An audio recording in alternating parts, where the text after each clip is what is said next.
Sir Chandrababu గారు, మిర్చి రైతులు గిట్టుబాటు ధర లేక అవస్థలు పడుతున్నారు సార్. అర్జెంటుగా వాళ్లను ఆదుకోవాల్సిందే సార్. హే ఆపు. రాష్ట్రంలో అందరికీ మంచి మందు పోస్తున్నాం. అది తాగి హాయిగా మత్తులో నిద్రపోతారు. ఇంతకన్నా ఏం కావాలి? అది కాదు సార్, జగన్ మిర్చి రైతులను పరామర్శించడానికి వెళుతున్నారట సార్. అవునా? అయితే ఎన్నికల కోడ్ ఉంది, పర్మిషన్ లేదని మన పోలీసులతో చెప్పించండి. అయినా సరే జగన్ వెళ్ళడం ఖాయమట సార్. అయితే అతని సెక్యూరిటీ తొలగించండి. ఒక్క పోలీసు కూడా చుట్టుపక్కల లేకుండా చూడండి. అతని భద్రతను పూర్తిగా గాలి కుదిలేంటి. అదేంటి సార్, Z+ కేటగిరీ ఉన్న వ్యక్తికి భద్రత లేకుండా చేస్తే, ప్రమాదవశాత్తు ఏదైనా జరిగితే అప్పుడేం చేద్దాం సార్? హే ఆగు. గతంలో కోడికత్తి అని హేళన చేయలేదా? గులకరాయి అని అవహేళన చేయలేదా? అతనే దాడి చేయించుకున్నాడని మన ఎల్లో మీడియాలో ప్రచారం చేద్దాం. ఏమో సార్, అతను భయపడే రకం కాదు సార్. సెక్యూరిటీ ఉన్నా లేకున్నా ఖచ్చితంగా వెళ్ళి తీరుతాడట సార్. అయితే ఓ పని చేద్దాం, కేంద్ర వ్యవసాయ మంత్రికి ఓ లేఖ రాసేద్దాం. మార్కెట్ ఇంటర్వెన్షన్ స్కీమ్ కింద వాళ్ళను ఆదుకోవాలని అందులో రాద్దాం. మొత్తం వ్యవహారాన్ని కేంద్రం పైకి నెట్టేద్దాం. వాళ్లే ఆదుకోవాలని ప్రచారం చేద్దాం. పనిలో పనిగా గతంలో జగన్ ఏం చేయలేదని కూడా దుష్ప్రచారం చేసేద్దాం. అంటే మొత్తానికి మిర్చి రైతులను మాత్రం ఆదుకోనంటారు. రేపు మీడియా ఇదే విషయాన్ని రాస్తే ఏం చేస్తారు సార్? హే ఆగవయ్యా, మనం ఏం చెప్తే అదే రాస్తుంది ఎల్లో మీడియా. రేపు మన పచ్చ పేపర్లో ఏం రాయాలో మనమే ప్రిపేర్ చేసి ఇచ్చేద్దాం. అదేలా సార్?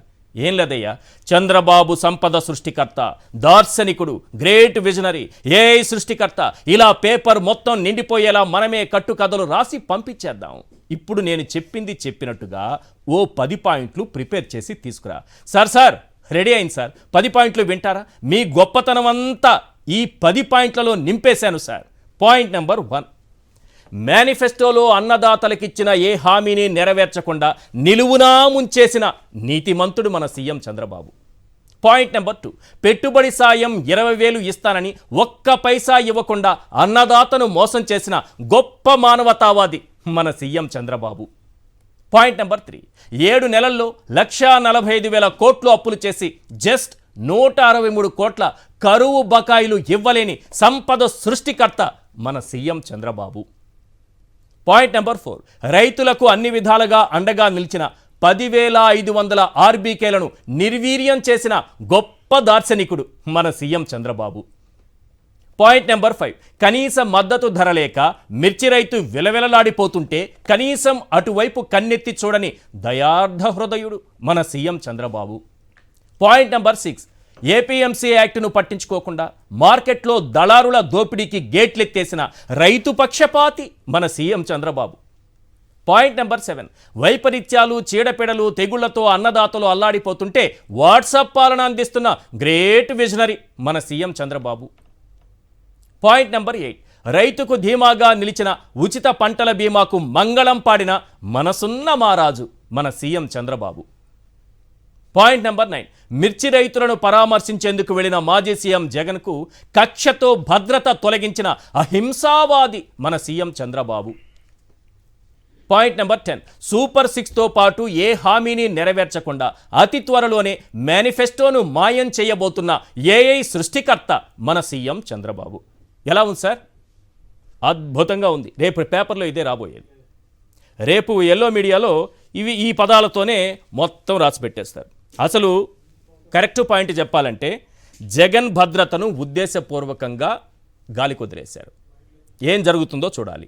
ఏదైనా జరగని, భద్రత లేదంటే సరే జగన్ భయపడైనా వెనక్కి వెళ్ళిపోవాలి, లేదా ఆ గందరగోళంలో ఏదో ఒకటి జరగాలి.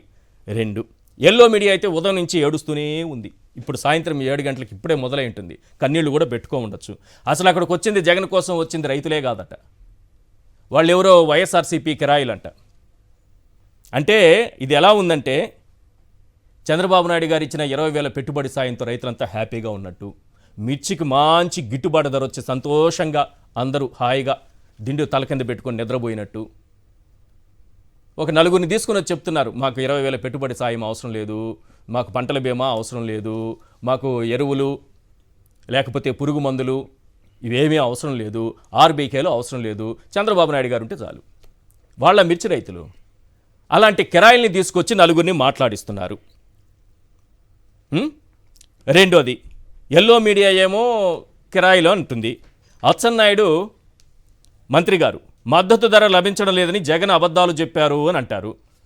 ఇదే విషయం పైన చంద్రబాబు నాయుడు గారు కేంద్ర వ్యవసాయ మంత్రికి లేఖ రాస్తారు. Jagan the great. చంద్రబాబు నాయుడు గారి లేఖలో చాలా క్లియర్గా కనిపిస్తోంది ఏంటంటే, జగన్ ది గ్రేట్, నాకు చేత కావటం లేదు రైతులను ఆదుకోవటం. నేను మొత్తం తర్వాత చదివి వినిపిస్తా. చంద్రబాబు నాయుడు గారు రాసినటువంటి లెటర్ కేంద్రానికి. నాకు చేత కావటం లేదు, మా పరిపాలనలో రైతులు అష్ట కష్టాలు పడుతున్నారు, కేంద్రం ఆదుకోవాలి. అదే జగన్మోహన్ రెడ్డి గారి హయాంలో హాయిగా గుండెపైన చేతులేసుకొని నిద్రపోయారు, మంచి మద్దతు ధర దొరికింది వారికి, పంటల దిగుబడి బాగా ఉంది. అదేం దరిద్రమో మేము వచ్చిన తర్వాత ఏమీ చేయలేకపోతున్నాం, మీరే ఆదుకోండి అని ఆయన గారు రాసినటువంటి లెటర్ తర్వాత నేను చదివి వినిపిస్తా. ఇక రాధాకృష్ణ గారు కన్నీళ్ళు అయితే మామూలుగా లేవు. టీవీ5 నాయుడు గారి కన్నీళ్లు మామూలుగా లేవు. రైతుల కోసం జగన్ వెళ్ళిపోయాడు, రైతుల కోసం జగన్ వెళ్ళిపోయారు. అట్లెట్లా పోతారు? ఎన్నికల కోడ్ ఉంది, ఎన్నికల కోడ్ ఉంటే వెళ్ళిపోతారా? ఈయన పైన కేసు పెట్టాలి అర్జెంటుగా. మీకు అర్జెంటుగా కేసు పెట్టడము, ఎన్నికల కోడ్ ముఖ్యమే కానీ మిర్చి రైతుల కష్టాలు కన్నీళ్లు ఇవి కావు. మీరు హ్యాపీగా జీవిస్తే చాలు. మిర్చి రైతుల జీవితాలు ఏమైపోయినా పర్వాలేదు. ఇంకా చెప్పాలంటే మ్యూజికల్ నైట్స్ పెట్టుకొని Chandrababu CM, deputy CM Pawan Kalyan, మంత్రి లోకేష్, ఇతర మంత్రులు నాయకులు అందరూ మ్యూజికల్ నైట్ అంతా ఎంజాయ్ చేయొచ్చు. దీనికి రాదు ఎన్నికల కోడ్. మిర్చి రైతుల కష్టాలు తెరుచుకోవడానికి గుంటూరు మార్కెట్ యార్డ్కి వెళ్తానని జగన్మోహన్ రెడ్డి గారు అంటే అప్పుడు గుర్తుకొస్తుంది మనకి ఏది? ఎన్నికల కోడ్. దట్ ఈజ్ మన ఎల్లో మీడియా. మ్యూజికల్ నైట్లు చేసుకోవచ్చు మనం విజయవాడలో. మిర్చి రైతుల కన్నీళ్లు మాత్రం తొడవకూడదు. అక్కడికి వెళ్ళినటువంటి జగన్మోహన్ రెడ్డి గారు ఈ మిర్చి రైతులకు సంబంధించి వారి కష్టాల గురించి ఏం మాట్లాడారు, ప్రభుత్వానికి ఏం వార్నింగ్ ఇచ్చారు, ఒకసారి బయట ప్లే చేయండి ప్లీజ్. రాష్ట్ర ప్రభుత్వం కళ్ళు తెరిచి రైతులకు పెట్టుబడి సహాయం కింద వాళ్ళు ఇస్తామని చెప్పిన పిఎం కిసాన్ కాక 20,000 రూపాయలు ఏదైతే ఇస్తామని చెప్పారో అది కూడా రైతులను మోసం చేసిన పరిస్థితిలో ఈరోజు రాష్ట్ర ప్రభుత్వం కనిపిస్తూ ఉంది. రైతులకు ఈరోజు 0 వడ్డీ రాని పరిస్థితి ఈరోజు రైతాంగం మీద కనిపిస్తూ ఉంది. ఈరోజు ప్రతి విషయంలోనూ కూడా రైతులు ఈ ప్రభుత్వంలో నష్టపోయిన పరిస్థితుల మధ్య చంద్రబాబు నాయుడు గారు ఇప్పటికైనా కళ్ళు తెరవాలి, గుంటూరు మిర్చి యార్డుకు రావాలి, వచ్చి రైతుల కష్టాలు తెలుసుకొని రైతులకు కనీస గిట్టుబాటు ధర వచ్చే విధంగా రైతుల కోసం చంద్రబాబు నాయుడు గారు గట్టిగా నిలబడకపోతే తీవ్రమైన పరిణామాలుంటాయి. రాబోయే రోజుల్లో రైతుల తరపున చంద్రబాబు నాయుడు గారిని హెచ్చరిస్తా ఉన్నాం. ఈరోజు ఇక్కడ కూడా పరిస్థితి ఏమిటి అంటే 4 ప్రధానమైన అంశాలు. 1, జగన్ భద్రత గురించి మాట్లాడుకుందాం. గతంలో రషీద్ హత్య జరిగిన తర్వాత ఆ కుటుంబాన్ని పరామర్శించడానికి జగన్ వెళుతున్నప్పుడు భద్రతలో ఏ విధమైనటువంటి డొల్లతనం బయటపడింది, ఎటువంటి డొక్కు వాహనాలు కాన్వాయ్లు ఏర్పాటు చేశారనేది 1. మిర్చి రైతుల కష్టాలు మాట్లాడుకుందాం. వంశీ అరెస్టుకు సంబంధించి సీసీ కెమెరాలకు సంబంధించినటువంటి వీడియో రిలీజ్ చేసినటువంటి కొల్లు రవీంద్ర గారు తప్పులో కాలేశారు, పప్పులో కాలేశారు. దానికి సంబంధించి చాలా ఆధారాలు ఉన్నాయి. అసలు ఆ వీడియో చూపించి మరీ మీకు చెప్తాను, దాని గురించి మాట్లాడుకుందాం. టీటీడీ బోర్డు మెంబర్ నరేష్ గారట వెంకటేశ్వర స్వామి కీర్తనలు వినపడాల్సిన చోట, గోవిందనామ స్మరాలు వినాల్సినటువంటి చోట, ఆ నామస్మరణ మాత్రమే మనకు వినిపించాల్సిన చోట బూతులతో మహాద్వారం దగ్గర ఉద్యోగి పైన రెచ్చిపోయారు. మొన్నటికి మొన్న పుష్కరిణిలోకి ఒక బోర్డు మెంబర్ని అనుమతించలేదని ఉద్యోగం బీకేశారు. ఇప్పుడు ఇదే బోర్డు ఇంకొక బోర్డు మెంబరు, అందులో ఉన్నటువంటి ఇంకో మెంబరు ఉద్యోగి పైన భక్తులు చూస్తుండగా ఎదురుగా వెంకటేశ్వర స్వామిని పెట్టుకొని పైకి మాత్రం వస్త్రాలు అద్భుతమైనటువంటి సంప్రదాయ వస్త్రధారణతో వస్త్రాలు ధరించి బూతులు మాట్లాడారు. మొత్తం వినిపిస్తా. కనీసం పోలీసుల భద్రత కూడా చంద్రబాబు నాయుడు గారు ఇవ్వని పరిస్థితి.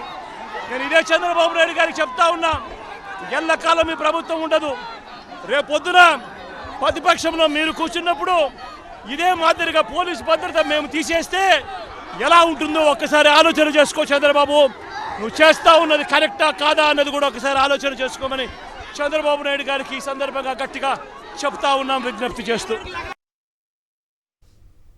రైట్, ఇవాళ చర్చలో పాల్గొంటున్నారు కేఎస్ ప్రసాద్ గారు, సీనియర్ అనలిస్ట్, అలాగే నందిగం సురేష్ గారు, మాజీ ఎంపీ, వైఎస్ఆర్సీపీ నాయకులు.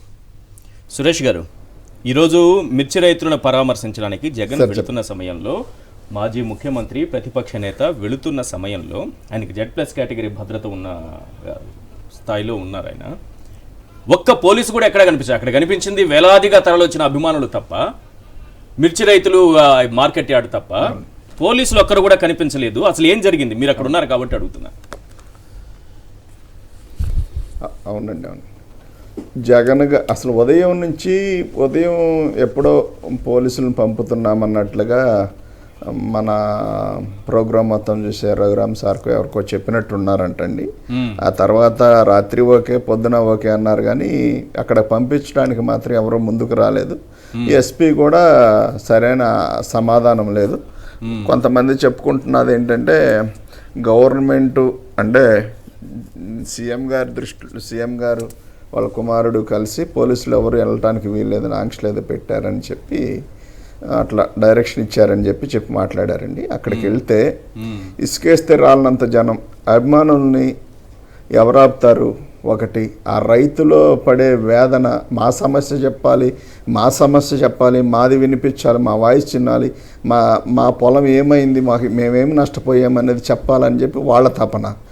ఎవరిది వినటానికి అవకాశం లేకుండా పోలీసులు ఉంటే కొంత కంట్రోల్లో ఉండేది, వినడానికి చెప్పడానికి అంతా బాగుండేదండి. అక్కడికి ఏ స్థాయిలో అంటే ఒక్కగానొక్క కానిస్టేబుల్ కూడా రాలేదండి. ఇంటెలిజెన్స్ వాళ్ళు మాత్రం పాపం వాళ్ళు వచ్చి చూసుకుంటాం జరుగుతుంది. ఎందుకంటే వాళ్ళకి ఏం జరుగుతుందో తెలియాలి కదా, జనం క్రౌడ్ వచ్చారా ఏంటి పరిస్థితి అని వాళ్ళు చూసుకోవడానికి కావాలి కాబట్టి వాళ్ళు మాత్రం లాంగ్ షాట్లో ఉండి జరుగుతున్న పరిణామాలన్నీ చూసుకుంటూ కూర్చున్నారు. కూర్చొని ఎంత దారుణమైన పరిస్థితి అంటే మీడియా సమావేశం ఏర్పాటు చేయడానికి అక్కడ మీడియా అంతా ఒక చోట స్టాండ్లు పెట్టుకొని కూర్చున్నారండి. అక్కడ కూడా జనం విపరీతమైన క్రౌడ్ రావడం, అక్కడ తోపులాటలు జరగడం, అదంతా ఇబ్బందికరమైన వాతావరణం. ఒకానొక సందర్భంలో జగన్ గారు కారు దిగి కారు ఎక్కడానికి కూడా అలాంటి అనుకూలమైన పరిస్థితులు కనిపించలే మాకు అసలు. ఎంతసేపటికి జగన్ గారు చుట్టూ అంబటి రాంబాబు గారు, లేళ్లప్పిరెడ్డి గారు, కొడాల నాని గారు వీళ్ళందరూ చుట్టూ కొమ్ముగాసుకొని వీళ్ళే కార్యకర్తల రూపం ఎత్తి వీళ్ళే అంటే మేమందరం ఇక ఒకటే అనుకున్నామండి, మేమే కార్యకర్తలు, మేమే సేవకులు అనుకొని ఇంకా జగన్ గారు చుట్టూ వలయంలాగా ఉంచుకొని అట్లా కారు తీసుకెళ్ళడం, మళ్ళీ అక్కడ మీడియా ముందు మాట్లాడించాలని ప్రయత్నం చేస్తే అక్కడ అది అవ్వకపోవడం, చాలా ఇబ్బందికరమైన వాతావరణం. ఇంకొస్తారేమో అని చెప్పి చూశారులే కానండి ఎవరు రాని పరిస్థితి. వాళ్ళకి అర్థం కావాలి, వాళ్ళు ఏంటంటే అండి ఏదో పోలీసుల్ని పంపించకపోతే ఏదో ఆగిపోతారు, భయపడతారు అనుకునేది భ్రమ అండి. ఎందుకంటే జగన్మోహన్ రెడ్డి గారికి వాళ్ళకి తెలుసండి, జగన్మోహన్ రెడ్డి గారు భయపడే రకం కాదనేది వాళ్ళకి తెలిసిన విషయమే, అదేమి కొత్త విషయమేం కాదు. కాకపోతే జగన్మోహన్ రెడ్డి గారు వచ్చిన కాడికి జనం వస్తారనేది వాళ్ళు గమనిస్తారు, వాళ్ళకి తెలుసు కూడా. జగన్ గారు వస్తారనేది జనం ఉన్నారు కదా, కనీసం రోప్ పార్టీ కానీ బారికేడ్స్ కానీ ఏమీ లేవు. ఏం లేదండి. అప్పిరెడ్డి గారు మాత్రం పాపం ఆయన టౌన్ కాబట్టి ఆయన ఏం చేశారంటే అండి పర్సనల్గా పాపం కొంతమందిని సెట్ చేసి రోపులు అందించారు. అక్కడ లారీ మోకులై పట్టుకొని జాగ్రత్త చేయండి అని చెప్పి. అంటే అసలు అది అవ్వలేదండి. రోప్ పార్టీ ఉండి చేయటం అంటే వీళ్ళు 20-25 మంది చేయడానికి కూడా వీళ్ళ కాల వాళ్ళకి అనుకోండి సబ్జెక్ట్ మీద అవగాహన ఉంటుంది పోలీసులు కాబట్టి వాళ్ళు చేయగలుగుతారు. వీళ్ళ కాలేదు, చేయలేకపోయారండి. పూర్తిగా అదుపు తప్పింది పరిస్థితులు. కానీ ఏం చేస్తాం, ఎలాగలాగా నెట్టుకెళ్ళి రైతుల సమస్యలు విన్న తర్వాత ప్రెస్ మీట్ అంత మాత్రంగా మాట్లాడి బయటికి రావడం జరిగింది. వాళ్ళు మీకు అర్థమైందో లేదో కానండి ఒక విధమైన అసహనంలో ఉన్నారండి. ఈ క్రౌడ్ రావటం, నిన్న విజయవాడ చూశారు, విజయవాడ బారికేడ్లు పెట్టి కట్ చేయాలి, అభిమానులను ఆపాలని విశ్వ ప్రయత్నాలు, రకరకాల భయాలకు గురి చేయాలని, ఈ కోడ్ ఉల్లంఘన జరిగితే కేసులు పెడతారని చెప్పి ఇదంతా ఆ ప్రస్తావన ముందుగా జనాల్లో పంపించేసరికల్లా జనం ఆగిపోతారని అనుకున్నారు. నేను విజయవాడ ఒక రకమైతే గుంటూరు ఇంకో రకంగా అయిపోయింది జనాలు రావడం అనేది. ఇసుకేస్తే రాళ్ళనంతా వాళ్ళు నిన్న చూశారు కూడా, గేట్లు పడేసి తొక్కుకుంటా జనం పరిగెత్తుకొచ్చిన సందర్భాలు చూశారు కూడా. కాబట్టి ఒకంత వాళ్ళు అసహనం, ఒకేదంటే అసూయతో కూడిన చిల్లరగా చేశారే తప్ప ఒక మాజీ ముఖ్యమంత్రి జెడ్ కేటగిరీ ఇవ్వాల్సిన పరిస్థితులు ఉన్నప్పటికీ కూడా ఒక కానిస్టేబుల్ని పంపించడానికి కూడా వాళ్ళు సాహసం చేయలేదంటే వాళ్ళు ఎలాంటి ఆలోచనతో ముందుకెళ్తున్నారని మనకు చెప్పకనే చెప్తా ఉందండి. కాబట్టి ఒకవేళ చెప్పండి. ఒకవేళ పోలీసు భద్రత మనం కల్పించకపోతే జగన్మోహన్ రెడ్డి గారు భయపడిపోయి ఆగిపోతారు అని ఒక ఆలోచనతో ఉద్దేశపూర్వకంగా భద్రత కల్పించకుండా పోలీసులను పంపకుండా ఏదో చేశారని అనుకుందాం. కానీ ఆయన వస్తారు, డెఫినెట్ గా వస్తారని తెలుసు. వచ్చిన తర్వాత అయినా ఆ భద్రత కల్పించాల్సిన బాధ్యత ఉంది, ఖచ్చితంగా ఉంది. లేదంటే ఏదైనా ప్రమాదం జరిగితే ఎవరు బాధ్యత వహించాలి? ఖచ్చితంగా. మరి అంత నిర్లక్ష్యంగా ప్రభుత్వం ఎలా ఇప్పుడు అదేం చేస్తారంటే అండి, అదేనండి, అది ఎవరి మీద రుద్దడానికి ప్రయత్నాలండి. ఇప్పుడు ఒక్క ప్రాణం పోయినా ఒక కుటుంబంలో ఒక మనిషి మిస్ అవ్వడం అంటే చిన్న విషయం ఏం కాదండి. ఆ కుటుంబం అతని మీద ఆధారపడి ఉండొచ్చు, రకరకాల ఇబ్బందులు కలిగి ఉండొచ్చు. ఒక్క వ్యక్తి మిస్ అయినా, ఒక వ్యక్తికి ఏదైనా ఇబ్బంది కలిగినా, ఏదన్నా నష్టం వాటిల్లితే ఆ కుటుంబాన్ని మనం కొంత డబ్బులు ఇవ్వగలమేమో కానీ భరోసాని ఇవ్వలేం కదా సార్. వాళ్ళ కుటుంబానికి జీవితకాలం మనమైతే బాధ్యత వహించలేము కదా.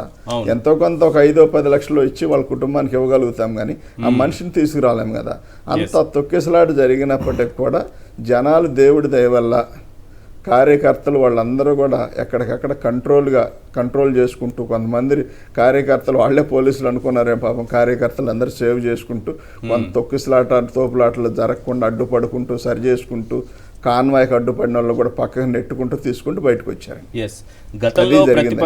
గతంలో ప్రతిపక్ష నేతగా ఉన్నప్పుడు విశాఖ ఎయిర్పోర్టులో ఆయన పైన జరిగినటువంటి కత్తితో చేసినటువంటి దాడి, తర్వాత ముఖ్యమంత్రిగా విజయవాడలో ఆయన పర్యటిస్తున్నప్పుడు ఆయన పైన జరిగినటువంటి దాడి, ఇవి చూసిన తర్వాత నిజానికి ఈ భద్రత కల్పించకపోతే ఎవరైనా సరే భయపడి కాస్త వెనకడిగే వేస్తారు.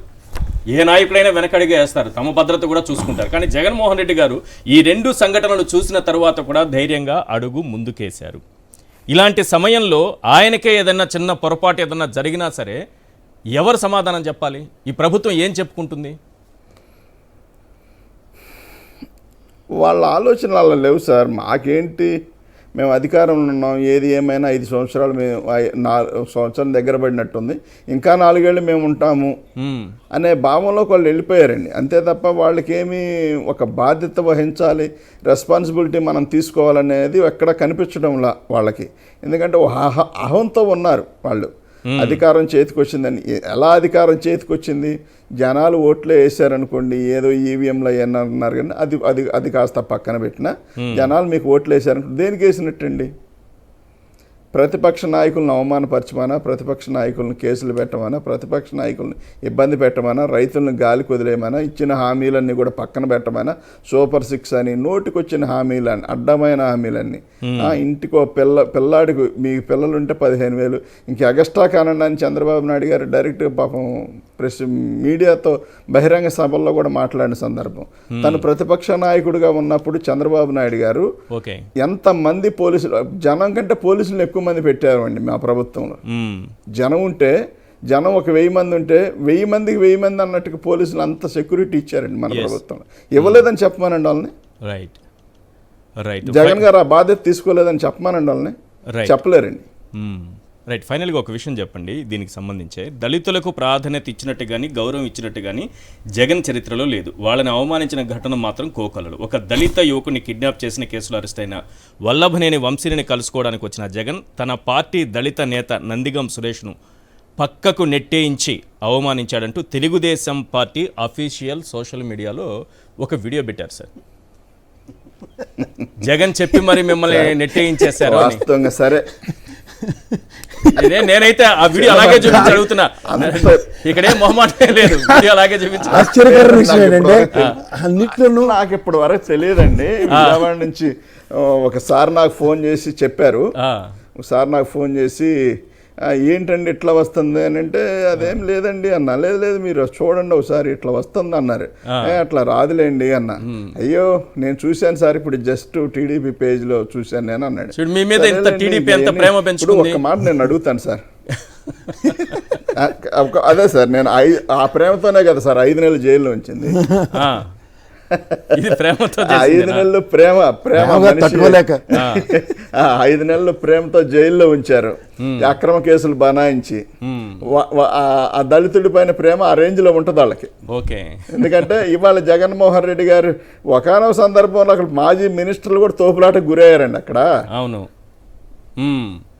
అక్కడ తోపులాటకు గురయ్యారు. ఆ తోపులాటలో ఏదో జరిగితే దాన్ని తీసుకొచ్చి సురేష్ని పక్కకి నెట్టేశారంటే, నా మీద అంత ప్రేమ ఉంటే, నా మీద అంత జాలి ఉంటే 5 నెలలు అంటే 149 రోజుల దాకా, అంటే ఒక రోజు మిస్ అయిందో లేదా ఒక రోజు కూడా కలుపుకొని 150 రోజులు సార్. 150 రోజులు నేను జైల్లో ఉంటే వాళ్ళకి ప్రేమ ఎందుకు కలగలేదు సార్? సుప్రీంకోర్టు దాకా అడ్డుకుంటానే వచ్చారు కదా సార్ అన్నీ.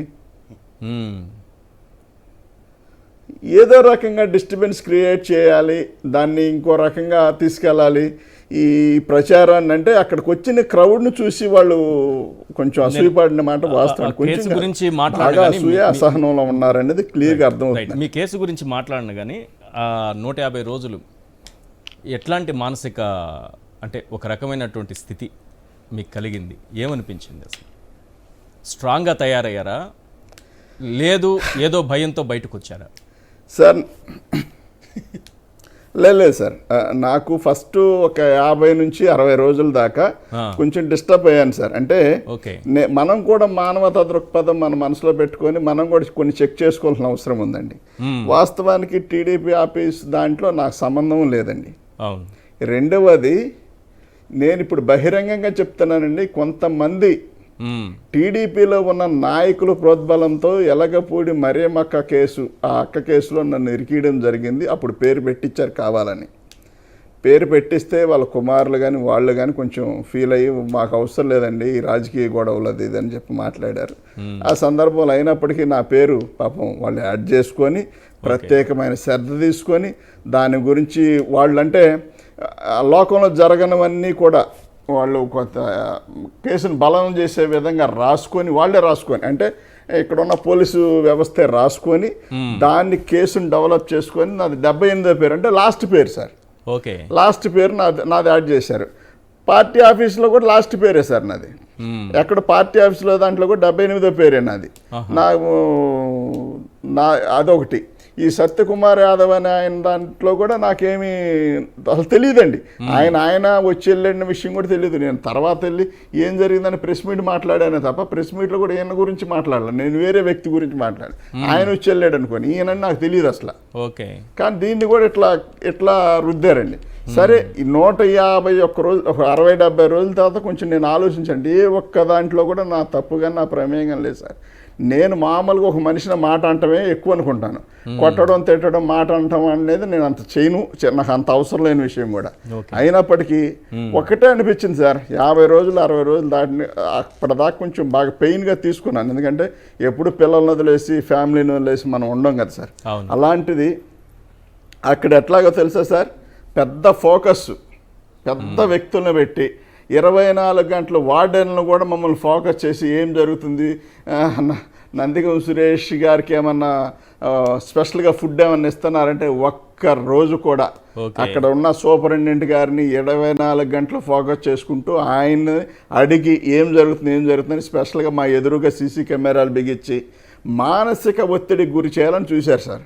నేనైతే ఒకటే అనుకున్నాను సార్, ఏమన్నా చేయని, ఏమన్నా చేసుకొని మనకు బెయిల్ వచ్చిన రోజు బయటికి వెళ్తాం అంతే కదా, దీని గురించి ఎందుకు బాధపడాలి అని చెప్పి మనసులో అనుకొని కూర్చున్నాను సార్. ఇంకొకటి ఏంటంటే సార్, నాకు బలంగా అనిపించింది, జగన్మోహన్ రెడ్డి గారు రాజశేఖర రెడ్డి గారి కుమారుడు ముఖ్యమంత్రి కుమారుడు అండి. ముఖ్యమంత్రిగా కాకముందు కూడా ఆయన గొప్పతనం అందరూ తెలిసిన విషయమే. ఒక యంగ్ బిజినెస్ మ్యాన్ ఆయన.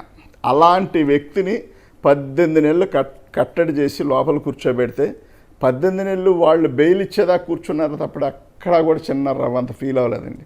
అప్పుడు దాన్ని బట్టి మనం తెలుసుకోవాల్సింది ఏంటంటే, అలాంటి మహానుభావుడు కొడుకునే ఇబ్బంది పెట్టారు, మనదేముందులే అనుకున్నా, నాదేముందులే ఏముందులే కానీ అనుకొని ఎదరికెళ్ళాను. నాకు కొంత ఏంటంటే అండి, నేను మా చిన్నప్పటి నుంచి అమ్మా నాన్నను చూడకుండా ఎర్రపాలెం హాస్టల్లో ఉన్నాను కాబట్టి ఆ హాస్టల్లో ఉన్న కొన్ని నెలల పాటు ఇంట్లో కుటుంబ సభ్యులను వదిలేసి ఉండేవాడిని. ఆ హాస్టల్లో మా అన్నయ్య నేను ఉండేవాడిని. అలాంటి అలవాటు కూడా ఉంది కాబట్టి అన్నీ కలిసి ఒకటే అనుకున్నాను సార్, దేనికి ఆధారపడాల్సిన పని లేదు, బెయిల్ ఎన్నాళ్ళు అడుకున్నా ఏదో ఒక రోజు బయటకు వెళ్తాం కదా, అప్పుడు దాకా ఇక్కడ కూర్చుందాం. కానీ జైల్లో నన్ను మానసిక ఒత్తిడికి గురి చేసిన విధానం ఎప్పటికీ మర్చిపోను సార్. రైట్ ప్రసాద్ గారు, చెప్పలేను, టైం వచ్చినప్పుడు చెప్తాను సార్ ఖచ్చితంగా. రైట్ ప్రసాద్ గారు, ఏంటి ఈ జగన్మోహన్ రెడ్డి గారికి ఉద్దేశపూర్వకంగానే భద్రత లేకుండా చేశారా? దాని ద్వారా ఏం సందేశం ఇవ్వాలనుకుంటున్నారు అసలు? ముందుగా సాక్షి ప్రేక్షకులకు నమస్కారం, అలాగే ప్యానెల్లో ఉన్న పెద్దలు సురేష్ గారికి మీకు కూడా నమస్తే అండి. అంటే సురేష్ గారు, నేను సాధారణంగా నాకు ఫస్ట్ ఇస్తే నేను లీడ్ చేస్తా, కానీ ఇప్పుడు నేను సురేష్ గారిని కంటిన్యూ చేయాలి. ఎందుకంటే సురేష్ గారికి గత ఎలక్షన్స్లో ఆయన ఎంపీగా గెలవక మునుపు ఇలాంటి మానసిక సంఘర్షణకే గురి చేశారు. తదనంతర పరిణామాల్లో అదే జగన్మోహన్ రెడ్డి గారు ఆయనకి ఇచ్చిన భరోసా ఏంటంటే ఎక్కడ కష్టం వచ్చిందో అక్కడ నిలబడతావు నువ్వు అన్నారు. నిలబడి చూపించాడు ఆయన. సో మళ్ళీ అలాంటి కష్టం ఆయనకి 150 రోజులు క్రియేట్ చేస్తే ఏమవుతుందో ఆయనకి తెలుసు. తర్వాత ఇంకొక బ్రహ్మాండమైన మాట మాట్లాడాడు, అసూయ.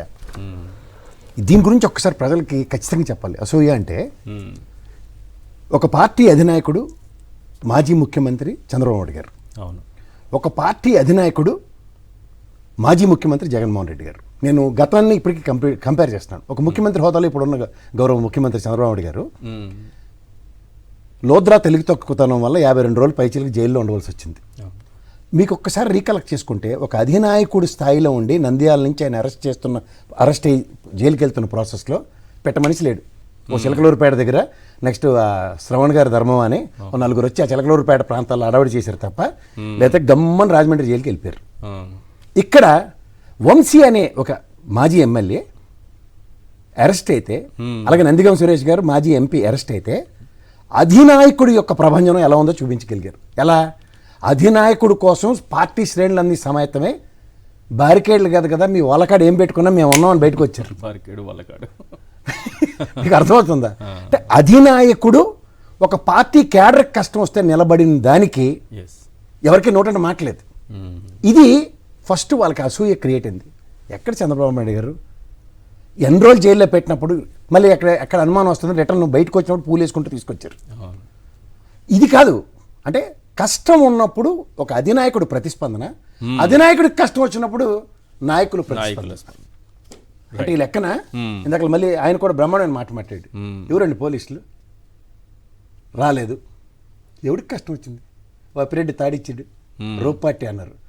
ఇదే పోలీసులు అయితే ఇంకా 100 విషయాలు బయటకు బ్రహ్మాండంగా తెలిసి ఉంది. ఆయన గలం ఖచ్చితంగా వినబడి. అవును. తర్వాత మీరు ప్లే చేశారు, అది కాదు, జాతీయ మీడియాతో ఏఎన్ఐ ఉంది అక్కడ, చూసారు లేదో, మొత్తం శతపురుగు తిన్నట్టు తినేసి ఉంది దేశవ్యాప్తంగా. మీరు ఏదో చిన్న దెబ్బలు అంటున్నారు. ఇవాళ సస్తే రేపు 2వ రోజు అనుకునే నాయకులు చాలా తక్కువ మంది ఉంటారు.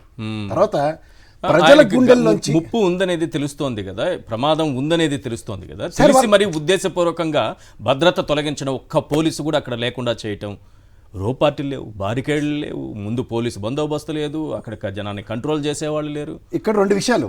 మీకు తిరుపతిలో స్టాంపేడ్ జరిగింది కదా, ఎందుకు పోలీసులు లేరనే కదా మనం అందరం మాట్లాడాం. ఇదే వాళ్ళ తెంగరోళ్ళకి ఇచ్చే సూచనలు. ఈ తబేలశానాలు కూర్చొని చెప్పేది ఏంటంటే పోలీసులు లేకపోతే స్టాంపేడ్ జరుగుతుంది. కానీ అక్కడ క్రమశిక్షణ కలిగిన కార్యకర్తలు ఉన్నారు కదా, ఒకరినొకరు పరిరక్షించు. ఇప్పుడు ఆయన ఎందాక ఏం చెప్పాడు, మా అధినాయకుడిని పరిరక్షించుకోవడానికి మేము కార్యకర్తలు ఏమన్నారు. అవును, నాయకులే కార్యకర్తలు లేనప్పుడు, నిజంగా కార్యకర్తకు కష్టం వస్తున్నప్పుడు నాయకుడు ఏం చేస్తాడు? అది జరిగింది ఇవాళ. సో వాళ్ళు అనుకున్నా ఏది జరగని దానికి ఏమవుతుంది, ఓ డొక్కు కాన్వే ఇచ్చి ఒకసారి ఆయన రషీద్ గారిని పరామర్శించడానికి ప్రాణం పోయిన తర్వాత వెళ్ళినప్పుడు ఓ డొక్కు కాన్వే ఇచ్చారు. మైక్ టెస్టింగ్ అన్నమాట. పర్లేదు, ఏం పర్లేదు, నేను టీవీఎస్ 50 ఇచ్చినా వెళ్ళిపోగలను అన్న సామర్థ్యం ఆయన ప్రదర్శించి చూపించగలిగాడు. ఇవాళ రక్షణ ఆల్రెడీ ఆయన తాడేపల్లి భవనానికి రక్షణ తీసినప్పుడు కూడా ఆయన కించిత్ కూడా బాధపడలే, గడ్డి తగలెట్టినా బాధపడలే. ఇవాళ మళ్ళీ ప్రజానాయకుడు. నేను మళ్ళీ రేరెస్ట్గా కొన్ని విషయాలు చెప్తాను సార్. ఒకళ్ళు రామారావు గారు, ఒకళ్ళు రాజశేఖర రెడ్డి గారు, ఒకళ్ళు జగన్మోహన్ రెడ్డి గారు. వీళ్ళు ప్రజానాయకులని ఇలా ఆవిష్కరించి పెట్టారు.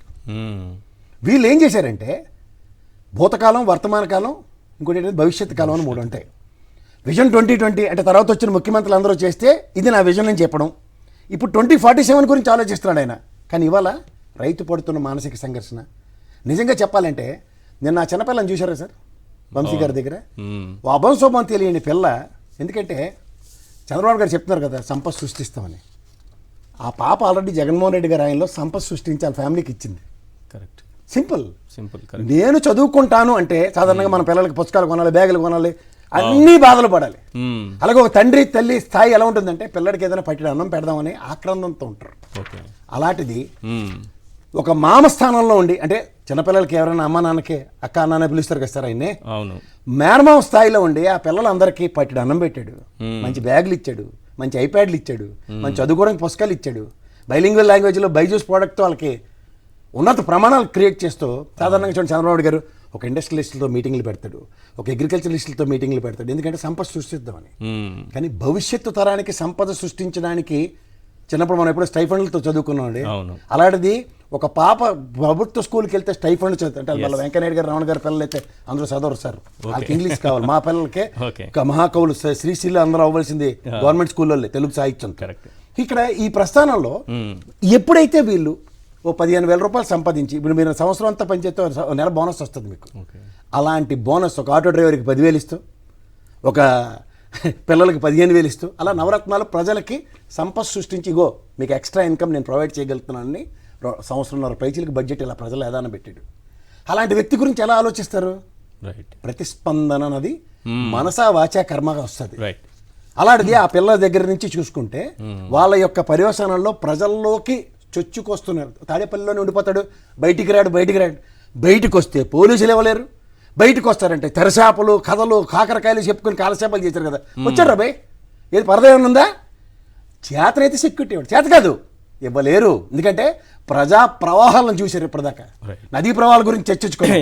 ప్రజా ప్రవాహాలు వస్తే ఎలా ఉంటాయో చూస్తున్నప్పుడు వీళ్ళతో కాదు సార్ ఫస్ట్ ఆఫ్ ఆల్. కానప్పుడు ఏమవుతుందంటే ఆక్రోశం, అసూయ, ఏదో విధంగా వీళ్ళని బదనాం చేయాలనే కాన్సెప్ట్లోనే ట్రై చేస్తున్నారు. ఇది జస్ట్ మొదల్లోనే ఉగ్గుపాల్లోనే ఉంది. ఇది ఇంకా 9వ నెల మొదలెట్టారు. ఆల్రెడీ ప్రజా ఉద్యమాలు 3 చూశారు. ఇప్పటిదాకా ప్రజా ఉద్యమాల్లో నిన్నటిదాకా అవహేళన ఏంటి? జగన్మోహన్ రెడ్డి గారు లేరు విద్యుత్ ఛార్జీలు పెంచినప్పుడు. రైతులు దాని మీద జగన్మోహన్ రెడ్డి గారు లేరు అన్నారు. ఉంటే ఎలా ఉంటుంది? కంచేత ఇది మచ్చుతునక ఇంకా ఎక్కడ ప్రజా ఉద్యమం. ఇక్కడ ఇవాళ మీరు కోయిన్సిడెన్స్ చూసారా? ఇక్కడ కేసీఆర్ బయటకు వచ్చాడు, అక్కడ జగన్మోహన్ రెడ్డి బయటకు వచ్చాడు. అన్నీ ఎలా యాదృచ్ఛికంగా ఎలా జరుగుతాయి అంటే ఇద్దరు ప్రజానాయకులే. అరే ప్రజానాయకులను ఒకసారి కల్లారా చూద్దాం అనుకోండి. ఒకవైపు ఏమో జగన్మోహన్ రెడ్డి గారు ఏమీ చేయలేదని అచ్చెన్నాయుడు గారు ప్రెస్ మీట్ పెడతారు. అక్కడ అచ్చెన్నాయుడు గారి దగ్గర అచ్చెన్నాయుడు గారు రండి, కేబినెట్ మినిస్టర్ గారు, గౌరవ ముఖ్యమంత్రి గారే ఇవాళ కేంద్ర ప్రభుత్వంకి రాసిన ఒక్కసారి 22-23 సంవత్సరాల 2,77,553 ఎకరాల్లో మిర్చి పంట సాగు అయితే 23-24లో 2,46,752 సాగు అయితే 24-25 మీరు వస్తే ఎప్పుడు జూన్ దాకా లెక్క, జూన్ తర్వాత నుంచి మడతగాజే లెక్క కాబట్టి 1,90,453 ఎకరాలు మాత్రమే సాగు అయ్యేట. ప్రొడక్షన్ ఇన్ మెట్రిక్ టన్స్ ఎలా వచ్చింది తెలుసా సార్? 22-23లో 10,24,907 మెట్రిక్ టన్నులు, 23-24లో 14,43,499 మెట్రిక్ టన్నులు. మరి మీరు వచ్చినందుకు మళ్ళీ 11,67,110. నేను ఇంకో గర్వంగా సగర్వంగా చెప్తున్నా, కామన్ మ్యాన్, ఒక బిలో పవర్టీలో ఆయన చెప్పింది క్లాస్ వార్.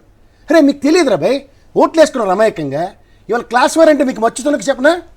22, 23, 20,500, 23, 24, 20,000, ఇవాళ 13,600 అని చెప్పి 10,000 కూడా ఇవ్వలేకపోతున్నారు. వాళ్ళు పెట్టిందే అదే సార్, వాళ్ళు పెట్టింది వాళ్ళకి ఒకసారి చెప్పండి, ప్రజలకు తెలియాలి కదా బాబు. జగన్మోహన్ రెడ్డి గారు మొత్తుకుని చెప్పిండ్రు ఆ క్లాస్ వారు ఏంటంటే 22,500 ఉంది సార్. అదే ఒక్క నిమిషం చెప్తాను మీకు, ఒక్క నిమిషం వినండి. క్లాస్ వార్ అన్న జగన్మోహన్ రెడ్డి ఎవరి మీద యుద్ధం చేశాడంటే మన కోసం వాళ్ళ మీద రాబోయి. ఇవాళ చూసారా మిర్చి యార్డ్ని నియంత్రించి పోలీసులు కూడా రాకుండా చేసి 13,600 అని చెప్తూ కూడా 10,000 లోపు ఇవ్వకుండా మీరేమో మళ్ళీ మిర్చి పంటలు తగలబెట్టుకుని నానా తిప్పలు పడింది మీరే. ఈ యుద్ధం చేసి ఆన్ అగ్రిగేట్ మీరు రైతు భరోసా అనుకోండి, ఏమైనా పేర్లు పెట్టండి, అట్లకి నికరంగా 50,000 దగ్గర ప్రతి సంవత్సరం ఇచ్చాడు రైతులకి. ఇలాంటిది ఎప్పుడైతే నియంత్రించారో ఇదే క్లాస్ వార్ రాబాయ్. ఆడపిల్ల చిన్నపిల్ల చదువుకుంటుంది, దానికి 15,000 ఇవ్వడం, సామాన్య మానవుడిని అడ్రస్ చేయడం. ఇవాళ ఆ 15,000 ఇంటికి ఇస్తే నారాయణ చైతన్య కాలేజీలో చదువుతున్న పెద్ద పిల్లడికో చిన్న పిల్లడికో 50,000 ఫీజు కట్టడానికి 15,000 ఉపయోగపడేది. 30,000 కష్టపడి సంపాదించుకుంటారు. ఇదే ఇక్కడ క్లియర్ గా ఉంది చూడండి. జగన్మోహన్ రెడ్డి గారి హయాంలో 22,500 రూపాయలు ఉంటే మాక్సిమం. ఇక్కడ చూడండి చంద్రబాబు నాయుడు గారి పీరియడ్లో చివరిది 13,600. వాళ్ళే రాశారు కేంద్రానికి, మాకు చేత కావట్లేదు, జగన్మోహన్ రెడ్డి గారు ది గ్రేట్ అని లెటర్ రాశారు, ఆదుకోండి అని. మేము ఎలాగో ఆదుకోలేము మిర్చి రైతుని అంటే వాళ్ళ పైకి నెట్టేయడానికి. ఇక్కడ వీళ్ళు చేయాల్సిన పనులు చేయకుండా కేంద్రం పైకి నెట్టేసి ఒక కుట్ర చేశారు. ఇప్పుడు మీరు వేరే టాపిక్, అగ్రికల్చర్ సెక్టర్ లో 58,614 కోట్లు 14 నుంచి 19 రూపంలో సంపాదిస్తే ఇదే గౌరవ జగన్మోహన్ రెడ్డి గారి ప్రభుత్వంలో 89,618 కోట్ల వ్యవసాయ ఉత్పత్తులుగా వచ్చింది. For your kind information, 2 years corona pandemic, even after రైతును పరిరక్షించిన గవర్నమెంట్. ఇవాళ మీరు ఈ నిస్సహాయ స్థితిని కందులు 13,000 రూపాయలు ఇచ్చాం, 6,000 రూపాయలు ఇవ్వడానికి సస్తున్నారు ఇప్పుడు. వడ్లు 2,000 రూపాయలు మ్యాక్సిమం ఇచ్చిన రేట్లు ఉన్నాయి, 2,600 దాకా వెళ్ళింది. ఇవాళ 1,300 ఇవ్వడానికి సస్తున్నారు. పత్తి 6,700 ఉండేది, 4,500 ఇస్తున్నారు కింద మీద పడుతూ. మిర్చికైతే 20,000, ఇవాళ 10,000. 9,000 కూడా కొన్నోళ్ళు లేడని ఇవాళ రైతులు గోస వినుంటే సార్. ఈ రైతు ప్రభుత్వం అని చెప్పుకోవడానికి రైతుల పాలిట శాపమే ఈ ప్రభుత్వం. ఇంకోటి చెప్పనా, భూత భవిష్యత్ కాలాల గురించి చెప్పాను. ఇవాళ రేపు రైతుకి ఏం చేయాలన్నది ఆలోచించి జగన్మోహన్ రెడ్డి. 40 ఏళ్ళలో ఏదో జరిగి రోబోట్లు వచ్చి వ్యవసాయం చేస్తాయని ఆలోచించే మనిషి చంద్రబాబు నాయుడు. వాస్తవంగా ఏం జరుగుతుంది, ఇవాళ వీడికి రెక్కాడితే కానీ డొక్కాడినోడికి ఇవాళ కాపాడే ప్రభుత్వం ఏంటో తెలుసుకోమనండి. రైట్, ఒకసారి వంశీ గారి కేసులోకి వెళదాం. టీడీపీ ఒక వీడియోని రిలీజ్ చేసింది. వంశీ కిడ్నాప్ చేశారు, వంశీ సత్యవర్ధన్ని కిడ్నాప్ చేసి బెదిరించి జడ్జి ముందు వాంగ్మూలం ఇప్పించారు, ఈ కేసుకి తనకి సంబంధం లేదన్నట్టుగా చేశారు అని టీడీపీ కార్యాలయం నుంచి ఒక వీడియో రిలీజ్ అయింది. ఒక్కసారి ఆ వీడియో రిలీజ్ చేస్తే వాస్తవాలు ఏంటో తెలుసుకునే ప్రయత్నం చేద్దాం. ఒక్కసారి వీడియో ప్లే చేయండి. ఏది సీసీటీవీ ఫుటేజ్ వీడియో అంటే ఒక్కసారి చూడాలి అందరు, రాష్ట్ర ప్రజలందరూ. ఇది వంశీ కేసులో, ఇదిగో జగన్మోహన్ రెడ్డి గారు వంశీ కిడ్నాప్ చేయలేదని మీరు వచ్చి ఆ జైలు దగ్గర ఆయన కలిసిన తర్వాత ప్రెస్ మీట్ పెట్టి మాట్లాడారు కదా, ఈ వీడియో చూడండి అనంటూ ఒక వీడియోని రిలీజ్ చేశారు. సత్యవర్ధన్ ఈ కేసులో కీలకంగా ఉన్న వ్యక్తి జడ్జి ముందు వాంగ్మూలం ఇచ్చింది 10వ తారీఖున. కానీ వీడియో ఫుటేజ్ అక్కడ డేట్ చూడండి ఒకసారి, 11వ తారీఖున. అంటే వాంగ్మూలం ఇచ్చిన తర్వాత కిడ్నాప్ చేస్తారు ఎవరైనా? వాంగ్మూలం ఇచ్చేసిన తరువాత, ఈ కేసు నుంచి విత్డ్రా అవుతున్నానని చెప్పిన తరువాత, ఈ కేసుకి నాకు సంబంధం లేదు, నన్ను బెదిరించి సాక్షిగా సంతకం పెట్టించుకొని నా పేరుతో కేసు పెట్టారని జడ్జి గారి ముందు అతను చెప్పిన తరువాత 10వ తారీఖున చెబితే 11వ తారీఖున కిడ్నాప్ చేశారట. పాయింట్ నెంబర్ 1 ఆ వీడియో చూడాలి, అందులో డేట్ రికార్డ్ అయ్యింది. ఇది మన టీడీపీ తెలివితేటలు. మన టీడీపీ తెలివితేటలు ఎట్లా ఉంటాయంటే, ఏఐ తెలివితేటలు ఇలా ఉంటాయి. 10వ తారీఖున ఆయన వాంగ్మూలం ఇస్తే 11 కిడ్నాప్ చేస్తారు. ఇది రెండోది. ఎక్కడ చేశారు? మై హోమ్ బూజాలో అట. మై హోమ్ బూజాలో అక్కడ లిఫ్ట్లో అక్కడ కిడ్నాప్ చేసినట్టుగా అతన్ని పట్టుకోవడం కానీ, బెదిరించడం కానీ, షర్టు పట్టుకోవడం కానీ ఏమైనా ఉన్నాయా? అందరూ ప్రశాంతంగా లిఫ్ట్లో కనిపిస్తున్నారు. ఆ లిఫ్ట్ ఏంటి? వంశీ పర్సనల్ కాదు కదా, వంశీ గారి పర్సనల్ కాదు కదా అది. ఎన్ని ఫ్లోర్లు ఉంటే అన్ని ఫ్లోర్లకు సంబంధించి అందరూ వస్తుంటారు పోతుంటారు, ఎవరైనా ఆ లిఫ్ట్లో ఎక్కచ్చు. Gated community. అలాంటి దాంట్లో కూడా తీసుకెళ్ళి కిడ్నాప్ చేసుకుంటారా? ఇది కిడ్నాప్ చేసినట్టు మీకు ఏమైనా కనిపిస్తోందా? Next point. Jaganmohan Reddy garu question చేసిన తర్వాత, ఇదిగో ఆధారాలు లేకుండా మేము కేసు పెట్టలేదు, వంశీని అరెస్ట్ చేయలేదు, ఆధారాలు ఉన్నాయని పోలీసులు కదా చేయాలి. టీడీపీ చేతికి ఎలా వెళ్ళింది? పోలీసులు వాళ్ళ కర్తవ్యం వాళ్ళు చేస్తున్నారని మీరే చెబుతూ, పోలీసులు వచ్చేసి సంఘాలన్నీ వచ్చి మాట్లాడుతూ ఉంటే, టీడీపీ కార్యాలయానికి ఈ వీడియో ఎవరిచ్చారు? కొల్లు రవీంద్ర అనేటటువంటి మంత్రి గారికి ఈ వీడియోకి, ఈ కేసుకి ఏమైనా సంబంధం ఉందా? వీటికి సమాధానం కావాలి. హూ ఈజ్ కొల్లు రవీంద్ర మంత్రి గారు? వారికి కేసుకు సంబంధం ఎవరంటే, ఈ కేసుకి ఆయనకున్నటువంటి సంబంధం ఏంటి? టీడీపీ ఆఫీసులో దీన్ని ఎలా రిలీజ్ చేస్తారు? పోలీసులు ఎలా వాళ్ళ చేతికిస్తారు? పోలీసులు ఇవ్వకుండా వాళ్ళ చేతికి ఎలా వెళ్ళింది? 10వ తేదీ సత్యవర్ధన్ జడ్జి గారి ముందు వాంగ్మూలం ఇస్తే 11వ తారీఖున ఎలా కిడ్నాప్ చేస్తారు? కిడ్నాప్ అయిన వ్యక్తి హైదరాబాద్లో ఉన్నారు, అతన్ని బెదిరించారని మీరు చెప్తుంటే మళ్ళీ తీసుకెళ్లి అతని వైజాగ్ నుంచి మీరే కిడ్నాప్ చేసినట్టుగా షర్టు పట్టుకొని లాక్కొని బయటకు వస్తున్న దృశ్యాలు కనిపించాయి పోలీసులు రిలీజ్ చేసిన దాంట్లో. సురేష్ గారు, ఎలా సాధ్యం సార్ ఇది? ఇన్ని తెలివితేటలా వీళ్ళకి? సార్ అంటే మొదటి నుండి మీరు గమనించండి, ఎప్పుడు ఏది చేసినా 10 నిమిషాల్లో దొరికిపోతారండి వాళ్ళు. అదేదో సినిమా డైలాగ్. గత మనం ప్రభుత్వంలో ఉండగా కూడా ఎప్పుడు 5 నిమిషాల్లో దొరికిపోతూ ఉంటారు. అదే విధానం కొనసాగుతూనే ఉంది. ఎందుకంటే వాళ్ళ తెలివితేటలు అంతకు మించి ఎదగవండి. ఎందుకంటే అబద్ధం అనేది ఏదో రోజు దొరికింది కదా సార్. అది వాస్తవం అయితే అది వేరే లెవెల్, కానీ అబద్ధం ఏదో ఒక రోజు దొరుకుద్ది సార్. అది ఇంత స్పీడ్గా దొరుకుద్దని వాళ్ళు ఊహించుండరు. ఆ డేట్ చూసుకోవడం మిస్ అయినట్టున్నారు. ఆ సీన్ క్రియేట్ చేసేటప్పుడు ఆ డేట్ చూసుకోవడం ఏదో పాపం అందరూ డేట్ ఎవరు అంత పర్టికులర్ చూస్తారులే. మనం ఒక వీడియో రిలీజ్ చేస్తే అయిపోద్ది అనుకున్నాడు. సురేష్ గారు, ఆ లడ్డూ స్కామ్ లో కూడా డేట్ లోనే దొరికారు. లడ్డూ స్కామ్ లో కూడా డేట్ లోనే దొరికారు. చెప్తాను. ఎలాంటివన్నీ వాళ్ళకే సాధ్యం అండి, మన వల్ల కాదులే, కానీ వాళ్ళకే సాధ్యం. కాబట్టి సరే ఒకవేళ ఆ వీడియో ఉంటే ఫస్ట్ పోలీసుల చేతిలోనే ఉండాలి, ఉండటం కూడా డీజీపీ గారి చేతిలో ఉండాలి. మరి ఆ స్థాయి నుంచి కొల్లూరు రవీంద్ర గారి దగ్గరికి ఆ వీడియో వెళ్ళటం, ఆయన రిలీజ్ చేయటం, టీడీపీ అఫీషియల్ పేజీలో రిలీజ్ చేయటం అంటే కొంచెం ఆశ్చర్యంగానే ఉంటుంది. రాష్ట్ర ప్రజలకు కూడా అర్థమవుతా ఉందిలేండి ఏం నడుస్తా ఉంది అనేది. పోలీసులు పాపం పూర్తిగా చేతిలోకి వెళితే ఏఐ టెక్నాలజీ గురించి చంద్రబాబు గారు రోజు వాళ్ళ క్లాసులు చెప్తుంటారు కాబట్టి బాగా ప్రావీణ్యం సంపాదించుకుని దాంట్లో ఇంకా మ్యానిపులేట్ చేసేటటువంటి అవకాశాలు కూడా ఉంటాయి కదా, మార్ఫింగ్లు మ్యానిపులేట్లు. వంశీ గారికి ఇంకో 2 చేతులు పెడతారు అక్కడ. అంటే పని కావాలని క్రియేట్ చేసే దాంట్లో అది వాస్తవం ఒరిజినల్ ఉండదు సార్. అది కనుక నిజంగా పని జరిగి ఉంటే అది వేరు, కానీ ఈ క్రియేట్ చేసే దాంట్లో ఎక్కడొక్క చోట మిస్ అవుతానే ఉంటారండి క్రియేట్ చేసే విధానం. కాబట్టి వాళ్ళకున్న మొదటి నుంచి ఆ లక్షణం అదే. ఎన్ని చేసినా రాష్ట్ర ప్రజలైతే గమనిస్తూ ఉన్నారు. వీళ్ళు పోలీసులు కూడా నిస్సహాయ స్థితిలో పూర్తిగా పోలీసుల పాత్ర కానీ టీడీపీ నాయకుల పాత్ర అంతా పోలీసులు భుజాన్ని వేసుకున్నట్టు, పోలీసుల పాత్ర అంతా టీడీపీ నాయకులు భుజాన్ని వేసుకున్నట్టుగా, అంటే ఇటు తట్టు అటు ఇటు షిఫ్ట్ అయినట్టుందండి డ్యూటీ. ఇప్పుడు పోలీసులు అట్లా నడుపుతా ఉన్నారు. మేము చట్ట ప్రకారం నడుచుకుంటున్నాము అని చెబుతున్నటువంటి పోలీసులు ఎలా కొల్లు రవీంద్ర గారికి ఈ వీడియో అందజేస్తారు టీడీపీ ఆఫీస్కి? అందులో అదే కదండి, ఇప్పుడు వాళ్ళకి ఎలాగైనా సాధ్యం అంతే. వాళ్ళ తప్పిదాలు ఇప్పుడేం తెలియదు సార్, రేపు ఎలక్షన్లో తెలుస్తూ ఉంటాయి ఇలాంటివన్నీ కూడా. అరే మనం ఎంత బ్లండర్ మిస్టేకులు చేశామా, ఇన్ని తప్పులు చేశామా అని చెప్పి ఓటమి తర్వాతే అర్థం అవుద్దండి, ఈ లోపల అర్థం కాదండి. ఎందుకంటే వాళ్ళు ఒక ఇదిలో ఉన్నారు వాళ్ళు, ఇంకెంతసేపటికి అందులో నుంచి దిగేటట్టు కనిపించడంలా. మనం ప్రజలకు హామీ ఇచ్చాము, ఒక పక్కన పవన్ కళ్యాణ్ గారిని, ఒక పక్కన బీజేపీని ఇచ్చిన అబద్ధ హామీలతో ఇంత అవకాశం వచ్చిందని వాళ్ళు అనుకోవట్లేదండి. జనాలు ఖచ్చితంగా మనకు ఓట్లు వేశారు కాబట్టి మనకు అవకాశం వచ్చింది. ఈ 5 ఏళ్ళు మనం ఏం చేసినా మనం ఆడిందే ఆట పాడిందే పాట అన్నట్టు తయారైపోయింది. రాష్ట్రంలో పాలనంతా కూడా అదో గతి పాలైంది, చేసేదే కూడా ఏమి కనిపించడం లేదు. రైట్ ఒక్కసారి తిరుమలకు సంబంధించి 2 కలిపి మీరు మాట్లాడచ్చు. ఒకసారి ఆ వీడియో కూడా ప్లే చేస్తాను. తిరుమలలో టీటీడీ బోర్డు మెంబర్ అక్కడ ఉన్నటువంటి ఉద్యోగి పైన ఏ రకంగా మాట్లాడారు. నిజానికి మహాద్వారం గుండా బయటకు రావడం కానీ లోపలికి వెళ్ళడం కానీ జరగదు. సరే, వీళ్ళు దర్శనాలు అయిన తర్వాత బయటకు వస్తున్నప్పుడు సామాన్య భక్తులతో కాకుండా మహాద్వారం గుండా అప్పుడప్పుడు వెళ్ళి, అది అనధికారికంగా, అది కూడా తప్పే. సరే, అతను బోర్డు మెంబర్ నరేష్ గారి అటెండర్తో చెప్తున్నారట మీరు ఇక్కడి నుంచి వెళ్ళడానికి లేదని. ఇంతలో అక్కడికి వచ్చినటువంటి బోర్డు మెంబర్ దర్శనం చేసుకొని వెంకటేశ్వర స్వామి విగ్రహం ఎదురుగా ఉంది, ఆయన సంప్రదాయ వస్త్రధారణలో ఉన్నారు. ఆ సంప్రదాయ వస్త్రధారణలో ఉన్నటువంటి తిరుమల వెంకటేశ్వర స్వామి పరమ భక్తుడైనటువంటి నరేష్ గారు బోర్డు మెంబర్ అట.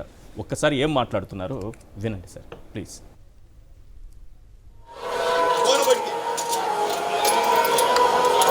थर्ड क्लास था ಹುಡುಗ ಅನ್ಸುತ್ತವನು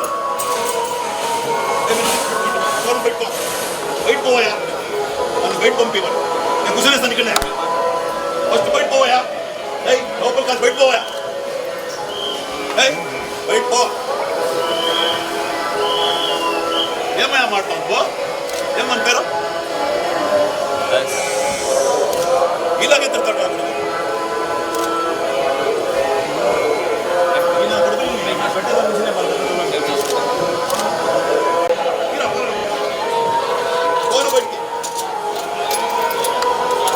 थर्ड क्लास था ಹುಡುಗ ಅನ್ಸುತ್ತವನು ಫೋನ್ ಬಿಟ್ಟು ವೈಟ್ ಹೋಯ ನಾನು ವೈಟ್ పంపివను నేను గుజరేస్ నికనే ఫస్ట్ వైట్ పోయా ఏయ్ లోకల్ క్లాస్ వైట్ పోయా ఏయ్ వైట్ పో. థర్డ్ క్లాస్ నాకు, పోరా బయటికి, నువ్వు ఉద్యోగం ఎలా చేస్తావో చూస్తా, నీ అంతు చూస్తా, లోపలికి కాదురా బయటికి పో, ఈ నాకో ఇక్కడ పెట్టకండి, లోపలికి కాదురా బయటికి పో, థర్డ్ క్లాస్ నా. ఇది ఒక బోర్డు మెంబర్ గుడిలో, ఆల్మోస్ట్ గుడిలోనే ఉన్నారు చూడండి సార్, అక్కడ నుంచి లోపలికి వెళ్తున్నారు భక్తులు, గోవింద నామస్మరణ వినిపిస్తోంది అక్కడ, ఆ నామాలు వినిపిస్తున్నాయి, అయినా అప్పుడే దర్శనం చేసుకుని వచ్చినట్టున్నారు ఆయన. ఇది ఈరోజు టీటీడీకి వీళ్ళు ఇస్తున్నటువంటి గౌరవం, దేవుడికి వీళ్ళు ఇస్తున్నటువంటి గౌరవం. బూతులు తిట్టే వాళ్ళని, ఇలాంటి వాళ్ళని బోర్డులో పెట్టి, ఇంతకుముందు మీరు లడ్డూ గురించి అన్నారు కాబట్టి ఆ ప్రస్తావన వచ్చింది కాబట్టి ఈ వీడియో ప్లే చేశాను. ఇది ఇందులో చెప్పడానికి ఏం లేదు సార్. అక్కడ ఆయనకి బోర్డు మెంబర్కి ఆ ఎంప్లాయీ అంత గడ్డెట్టాడు. ఎలా తెలుసా, ఆయన్ని బయటికి పోమని ఆ దారి గుండా బయటికి పోమని ఆ మహాద్వారం గుండా బయటికి పోమన్నా సరే అతను విజ్ఞత విచక్షణ కోల్పోలేదు. అతని పద్ధతిలో అతనే బయటికి వెళ్ళాడు. కరెక్ట్. మీకు అర్థమవుతుందా? సో ఇది మీలాగా విచక్షణ లేని వాడిని కాను అని చెప్పడం, అదే that it self is an answer. నువ్వు విచక్షణ రాహిత్యంగా నువ్వు ప్రవర్తిస్తున్నావు, కానీ ఈ టీటీడీ దేవ దర్శనానికి వచ్చిన వాళ్ళకి సేవలు చేసే మేము విచక్షణాయుతంగా ఉండము అన్నది ఎస్టాబ్లిష్ చేసి చూపించండి. రెండో మాట, ఎవరండి వీళ్ళందరూ ఎక్కడి నుంచి తీసుకొచ్చారు ఈ గాలిపోయిన బ్యాచ్ అందరిని తెచ్చి టీటీడీ బోర్డు మెంబర్లు చేస్తే? మొదటి రోజే ఎంతమంది ప్రాణాలు తీశాడో చైర్మన్. ప్రాణాల కంటే ముందు కొవ్వు పూసారు కదా వీళ్ళందరూ. అదే చెప్తున్నా, కొవ్వు పూసిన రకాలు కదా లడ్డులకి. దానికి వీళ్ళకి ఉండబట్టే అవన్నీ జరుగుతూ ఉంటాయి. వీళ్ళ మాటల ప్రకారం ఏ కొవ్వు పదార్థాలతో వీళ్ళ బాడీ నిండిపోయి ఉన్నాయో తెలుసుకోమనండి. ఏందండి అది?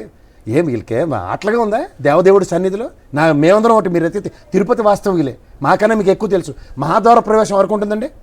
ఎవరికి ఉంటుంది? జిఆర్లకు ఉంటుంది, గౌరవ రాష్ట్రపతి గారికి ఉంటుంది, ప్రధానమంత్రి గారికి ఉంది. ముఖ్యమంత్రి గారు కూడా ప్రోటోకాల్లో ఒక్కొక్కసారి ఉండవు తెలుసా మీకు? ముఖ్యమంత్రి గారు ప్రధానమంత్రి గారితో వెళ్తున్నప్పుడు మాత్రమే. ఎవరండి వీళ్ళంతా? ఏడ నుంచి వచ్చిండ్రు వీళ్ళు? నడమంత్రం చిరు బ్యాచ్ అంటారు వీళ్ళని. వీళ్ళని పట్టుకున్న బోర్డుని ప్రక్షాళించేస్తాం. 5 ఏళ్ల పాటు జగన్మోహన్ రెడ్డి గారు గవర్నమెంట్ ఉంటే ఎల్లవన్ వాళ్ళని టీటీడీ చైర్మన్ చేస్తే ఇలాగే ఉంటాయి. ఏం చేస్తున్నారు TTD chairman and TV5 chairman TTD chairman ఇలాంటి ఉద్యోగుల పైన ఈ రకంగా వీళ్ళు చేసే సేవ కంటే నేను చెప్తున్నాను, మీడియా వ్యవస్థల మీద సేవ చేస్తున్నారు. వీళ్ళు దర్శనాల కోసము పైరవీల కోసం వచ్చిన వాళ్ళని క్లియర్ గా అర్థమైపోతుంది. మీకు ఇంకోటి చెప్పనా సార్, మీడియా వ్యవస్థల్లో చాగంటి కోటేశ్వరరావు గారి మీద రికమెండేషన్ లెటర్లు అమ్ముకునే రకాలని అర్థం అవుతుంది. అనితమ్మ గారు పిఏ ఏం చేశాడో తెలియలేదా? గంప కొత్తగా ఇచ్చేసేయడం తర్వాత కదా కాన్సిక్వెన్సెస్ అని. వీళ్ళందరూ చేస్తున్న పనులు గత ప్రభుత్వంలో వాళ్ళు చేశారని ఆపాదించి వీళ్ళు వచ్చారు అదే పని చేయడానికి. ఇప్పుడు మీకు ఒకటే చెప్తున్నాను, ఈ విషయంలో ఇవాళ చైర్మన్ కనుక వీళ్ళ మీద యాక్షన్ తీసుకోకపోతే ఇదంతా ఒకటే తొట్టి గ్యాంగ్. వీళ్ళందరూ మోడల్స్ ఆఫ్ ఆపరేషన్. మీరు చైర్మన్ వరకు వెళ్ళిపోయారే. నేను సారీ చెప్తే చచ్చిపోయిన వాళ్ళు ఏమన్నా బతుకొస్తారన్న చైర్మన్ ఆయన. నేను సారీ చెప్తే ఏమన్నా చచ్చిపోయిన వాళ్ళు అందరూ బతుకొస్తారా? తొక్కి చంపేస్తే చస్తే చచ్చారు, మాకేం సంబంధం అనే రకాలు ఉన్నారు. మాకు లడ్డూల్లో కొవ్వు కలిపి తయారు చేసేవ్వండి అని చెప్పిన బ్యాచాళ్ళు అది తింటే అలాగే ఉంటాయి, కొవ్వు మాటలు అలాగే ఉంటాయి. ఏం సార్ వాళ్ళకి దేవదేవుడి సన్నిధిలో బూతు మాటలు మాడతారా? ఎవరిచ్చారు వాళ్ళకి డిస్క్రిప్షన్స్? మొన్న పుష్కరిణిలోకి ఒక బోర్డు మెంబర్ని అనుమతించలేదని అక్కడ ఉద్యోగిని బీకేశారు. అంటే వీళ్ళు ఉద్యోగాలు ఉన్న వాళ్ళని పీకడానికే వచ్చారు. ఈ ఉద్యోగులు ఒకటే క్లియర్ కదా సార్, ఉద్యోగులు శాశ్వతం అంటే రిటైర్డ్ అయ్యేంత వరకు. మీరు ఇప్పుడు ఉంటారు, రేపు వెళ్ళిపోతారు. ఇప్పుడు ఉంటారు, రేపు వెళ్ళిపోతారు. అక్కడ సేవ చేయాల్సిన దేవుడికి వాళ్ళే కదా, ప్రోటోకాల్ పాటించాల్సింది వాళ్ళే కదా, అన్ని నియమ నిబంధనలు సేవ చేయడానికి వాళ్ళే కావాలా? వీళ్ళు ధైర్యంగా మనలాగా సామాన్య భక్తులు వెళ్ళే దమ్ము ధైర్యం ఉండదు. వీళ్ళకి వెనకాల మంది మార్బలాలు కావాలి. అలా కూర్చోబెట్టి ఇంత అక్షంతలు చెల్లి ఆశీర్వాదాలు ఇస్తే ప్రసాదాలు తిని వస్తాయి బయటికి. దద్ది బ్యాచ్లు, ఈ దద్ది బ్యాచ్లకి నోరు గుడిలో ఆ మాటలు వినిపించారు, ఖచ్చితంగా ఖండించవలసిందే. నాకు తెలియక పెద్ద జీరు దేనికుంటాడు సార్? ఇక్కడ మా చిన్న జీరు ఎంత రియల్ ఎస్టేట్ చేసుకుంటాడు, ఆ పెద్ద జీరు దేనికుంటాడు? ఇలా చూడ్డా వీటికి ఆగమ శాస్త్రాలు అడ్రావా? ఎవరైనా వచ్చి బూతులు మారుతున్నాడు, గదమైన చక్కర్లే మంచి చెడ్డ లేదా? ఎవరండి ఆ దేవుడి దగ్గర కనీసం పక్కవాడిని కూడా మనం కాలు తొక్కుతున్నా బాబు గోవిందా ఎల్లయ్యా అంటాం. ఏంది కరెక్ట్? ఏంది ఇది? అద్భుతమైన మాట చెప్పారు. ఏంటి సార్ ఇది? నేను చెప్తున్నాను అదే, సామాన్య మానవుడి యొక్క స్థితిగతులు అర్థం చేసుకుని దీన్నే క్యాపిటల్ వార్ అంటారు సార్. ఈ క్యాపిటలిస్టులు యుద్ధం చేసిన గత ప్రభుత్వం, ఈ ప్రభుత్వం సామాన్య ప్రజలకి ఏం జరుగుతుంది ఆపాదిస్తున్నారా లేదా? వీళ్ళందరూ కలిసి అపవిత్రత వీళ్ళు చేస్తున్నారు. ఆ దేవదేవుడికి పవిత్రతని కోల్పోగొట్టే పరిస్థితి క్రియేట్ చేసి అది గత ప్రభుత్వం మీద నిడుద్దాం అనే కార్యక్రమాలు ఇందాక సురేష్ గారు చెప్పారు చూసండి. ప్రతి దాంట్లోనే 5-10 నిమిషాలు నిడువులో కోడిపెట్టలో దొరుకుతున్నారు. వీళ్ళ అదృష్టంకి సార్ ఆయనకి గతంలో 67 వచ్చిన అపోజిషన్ స్ట్రెంత్ ఉండి ఈసారి వచ్చుంటే అసలు మలయాళం సినిమా కనబడింది రోజు. ఈ 11 మంది ఆయన లోపలికి వెళ్ళకపోతే పరిస్థితి ఇలాగ ఉంది. బయట ఉంటేనే ఇలా ఉంటే ఏదైనా జరగడానికి జరిగితే మాత్రం అలా బాలకృష్ణ డేలాగే తట్టుకోలేరురా బాబు. అంతే. Right sir.